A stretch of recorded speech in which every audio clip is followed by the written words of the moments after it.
I had been invisible for so long that I'd forgotten what it felt like to be seen. 28 years of family gatherings, 28 years of watching everyone's eyes light up when my sister Sarah walked into the room, 28 years of being the shadow that served the food and cleaned the dishes while she basked in the warmth of everyone's adoration. This Thanksgiving was no different, except for the manila envelope sitting heavy in my purse. Grandmother's will, sealed and waiting. The dining room buzzed with laughter as Sarah regaled everyone with stories of her latest promotion.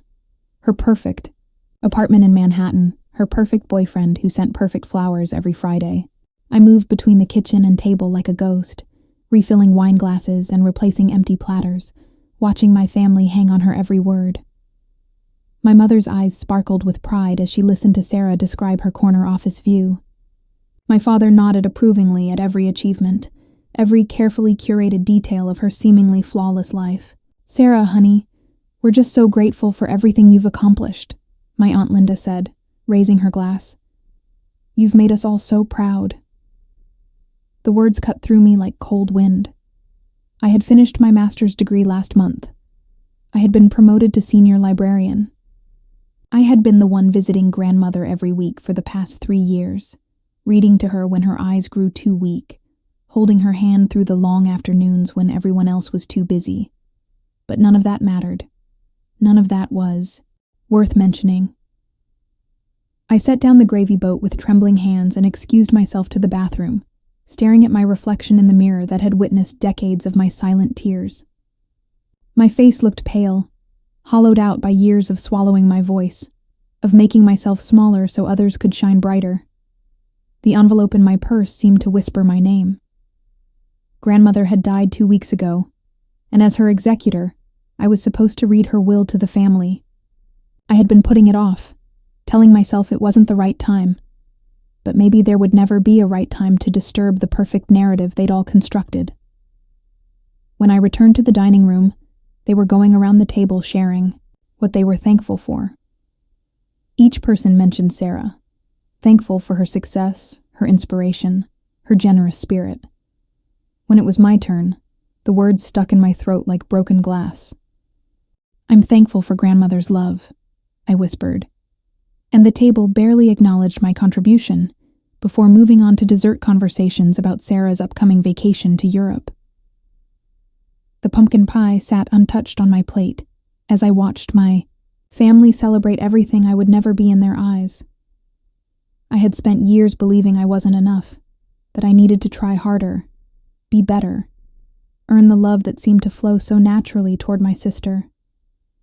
But sitting there, surrounded by people who barely saw me, I realized something had shifted inside me. The grief of losing grandmother had cracked something open, and through that crack, a different kind of strength was emerging. I stood up slowly, my chair scraping against the hardwood floor. The conversation paused as all eyes turned to me, probably wondering if I was about to clear more plates. Instead, I walked to my purse and pulled out the envelope, my fingers steady despite the earthquake happening in my chest.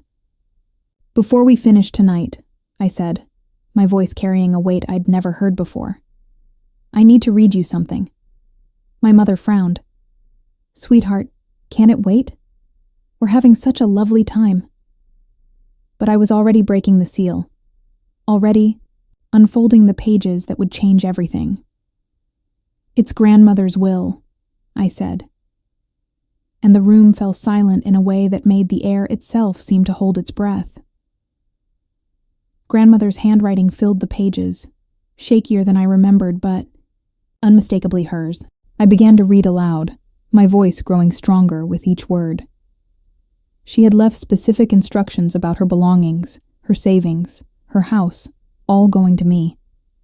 But it wasn't the inheritance that made everyone lean forward in their chairs. It was her words about each of us, written in the margins like secret messages meant only for this moment. "To my family who gathers each year, I want you to know what I have observed," I read, my throat tightening around the words. "Sarah, my dear granddaughter, you have always been charming and confident, but I worry about the person you become when you think no one is watching. I have seen how you speak to waiters, how you treat those who cannot benefit your career, how you dismiss your sister's kindness as weakness. The color drained from Sarah's face. She opened her mouth to protest. But I continued reading, grandmother's voice flowing through mine like water through a broken dam. I watched you take credit for the birthday party your sister planned for me. Watched you let everyone believe you were the one visiting me weekly when you came only when it was convenient, when you needed something. My mother reached for Sarah's hand, protective instincts flaring. But even she couldn't argue with grandmother's written words. The old woman who had seemed sweet and forgetful had been watching everything, recording every small cruelty, every moment of neglect disguised as busy success. And to my granddaughter, who sits quietly in corners, I read, tears now flowing freely down my cheeks, who thinks she is invisible, who believes love must be earned through service and silence. You have been the light in my twilight years. Your sister performs kindness when others are watching, but you practiced it when you thought no one could see. You read to me when my eyes failed, not because anyone asked you to, but because you saw I was lonely. You held my hand through chemotherapy appointments while your family praised your sister's promotion photos on social media. The silence in the room was deafening.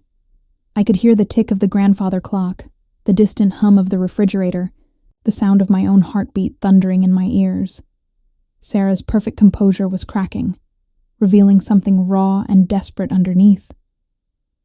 "That's not fair," Sarah whispered, her voice breaking. I had a career to build. I couldn't just drop everything. But her words sounded hollow even to her own ears.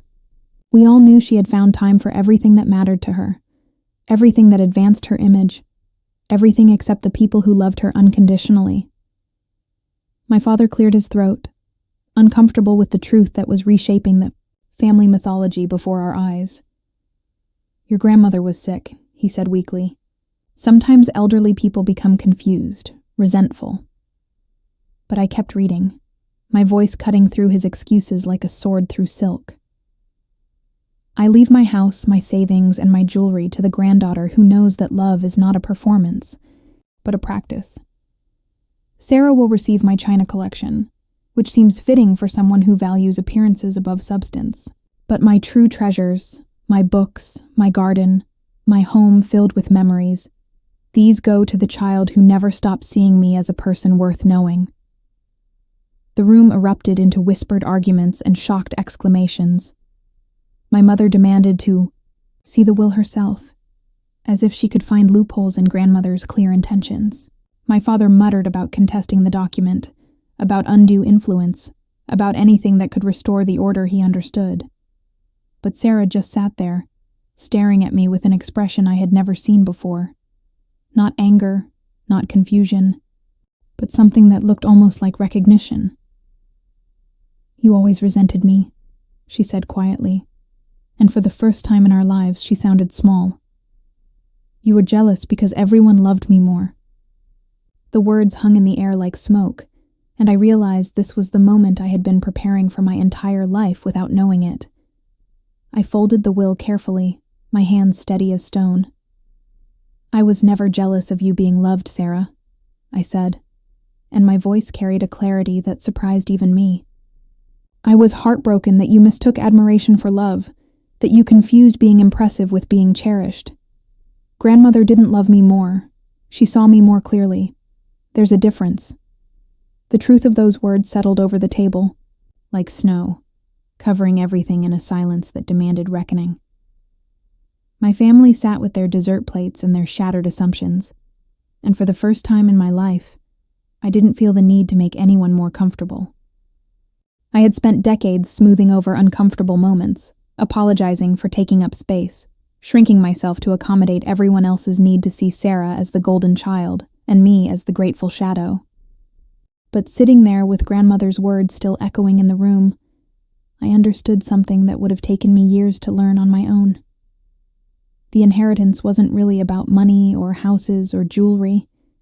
It was about finally seeing myself through the eyes of someone who had been watching, really watching, all along. Someone who had seen my worth, not in spite of my quietness, but because of the way I had chosen to love when no one was paying attention. My mother was crying now, not for grandmother's loss, but for the daughter she had failed to see sitting right beside her all these years.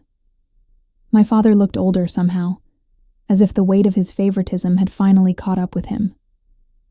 And Sarah looked like she was meeting me for the first time, recognizing the sister she had dismissed as competition. Instead of embracing as family, I stood up from the table, leaving my untouched pie and my lifetime of swallowed words behind. "I'm going to grandmother's house," I said, and the statement felt like a declaration of independence. She left me more than property. She left me the truth about my own worth. And for the first time in my life, I'm going to live like I believe it. The November air was cold against my face as I walked to my car, but I felt warmer than I had in years. Behind me, I could hear the muffled sounds of my family trying to piece together their fractured Thanksgiving, trying to make sense of revelations that had turned their comfortable assumptions inside out. But I wasn't looking back anymore. I was driving toward a house filled with books and memories, and the quiet dignity of a woman who had seen through all the performance to the heart that had never stopped trying. Grandmother's house smelled like lavender and old paper when I unlocked the door, like all the Sunday afternoons I had spent reading to her in the sunroom. I walked through rooms filled with furniture that would now be mine, but more importantly, filled with the echo of conversations where I had felt truly heard. She had been watching. She had been listening. She had been keeping score in a way that measured depth instead of shine. I found her reading chair by the window and settled into it, pulling one of her journals from the side table. The pages were filled with observations about birds in her garden, thoughts about books she'd loved, and scattered notes about her family. Today, my quiet granddaughter helped me reorganize my medicine cabinet, read one entry from last spring. She didn't mention it to anyone, didn't take a photo, didn't need applause. She simply saw something that needed doing, and did it with the kind of love that expects nothing in return. Reading her words, I finally understood the gift she had given me. It wasn't the house or the money. It was the mirror she had held up, showing me my own reflection through eyes that valued substance over performance, consistency over charisma, genuine care over impressive achievements. She had seen the love I gave freely and called it precious. She had witnessed my faithfulness and called it strength. The tears that came now weren't tears of pain, but of recognition, of finally understanding that I had been enough all along. I had been more than enough. I had been the kind of granddaughter who showed up not when it was convenient, but when it mattered, who listened not to find an opening to talk about myself, but to truly hear another person's heart. I had practiced love as a verb, not a performance, and someone had been watching. Someone had been keeping track. As darkness fell outside the windows of my inherited home, I sat surrounded by books and memories in the profound quiet of finally coming home to myself. Tomorrow, my family would have to reckon with the truths that had been spoken at their perfect Thanksgiving table. They would have to examine the ways they had assigned worth based on external achievements, rather than internal character. They would have to look in the mirror and ask themselves when they had stopped seeing me as a person deserving of celebration. But tonight, in grandmother's chair, surrounded by the treasures she had left for the granddaughter who had never stopped, treasuring her, I was exactly where I belonged. I was inheriting more than property.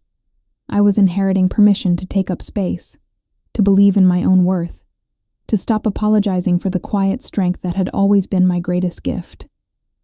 And for the first time in 28 years, I felt wealthy beyond measure.